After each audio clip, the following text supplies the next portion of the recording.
அன்பிற்குரிய உழவர் உறவுகளே,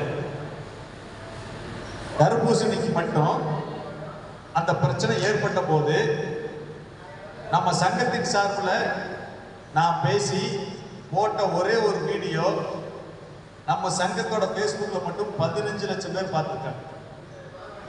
15 லட்சம் பேர். அது சம்பந்தமா தந்தி டிவி வெளியிட்டதுல எல்லாமே அதோட போகல. அதை மறுத்து விவசாயிகள் பக்கம் இருக்கிற நியாயத்தை பேசிய ஒரே ஒரு வீடியோ நம்ம சங்கத்தில் நம்ம போட்ட வீடியோ மட்டும் 15 லட்சம் பேருக்கு போச்சு.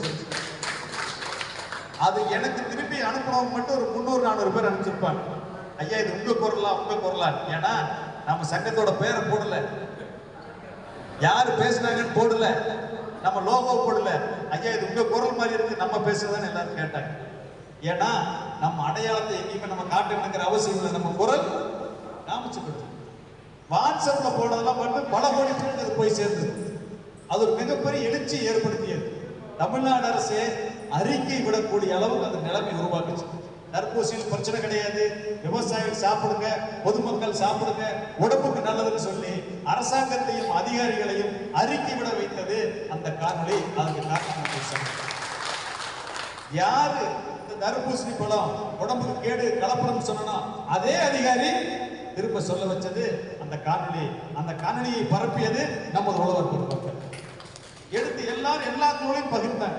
அவ்வளவு ஒரு மிகச்சிறப்பா போய் சேர்ந்துச்சு. இன்னைக்கு சென்னை போனோம், போராடினோம், அரசாங்கத்திட்ட மனு கொடுத்தோம். இதுக்கு முன்னாடி எல்லாம் இந்த மாதிரி ஒரு பிரச்சனை ஏற்பட்டதுன்னா இந்த போராட்டத்தை கையில் எடுப்பதற்கு ஆள் கிடையாது.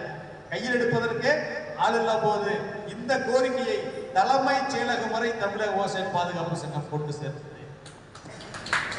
வியாபாரத்தில் நடந்த விவசாயிகளுடைய கோரிக்கைகள் இன்னைக்கு சென்னை வரை பேசப்படுகிறது என்றால் அதற்கு காரணம் நமது சங்கத்தின் முன்னெடுப்பு தான். சரி, அதோடு மனு கொடுத்துட்டு வந்துட்டோமே, விட்டுட்டோமா?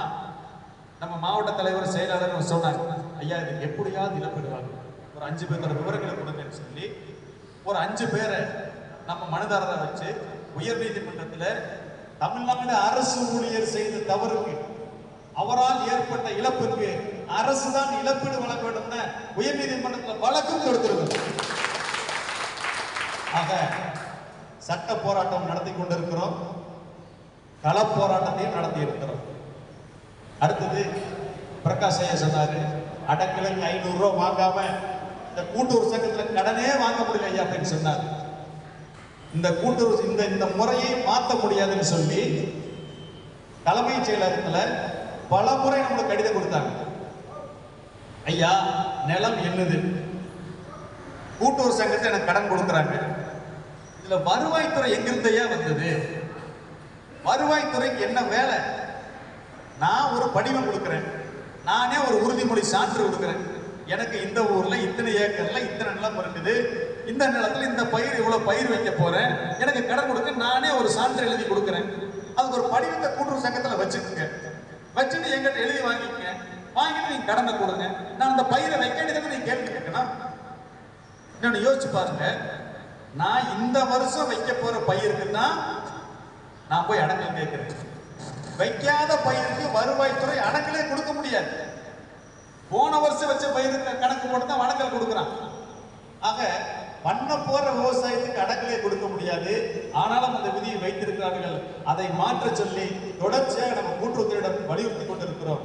அந்த முறை மாறும் போது அதற்கான ஊழல் ஒழிக்கப்படும்.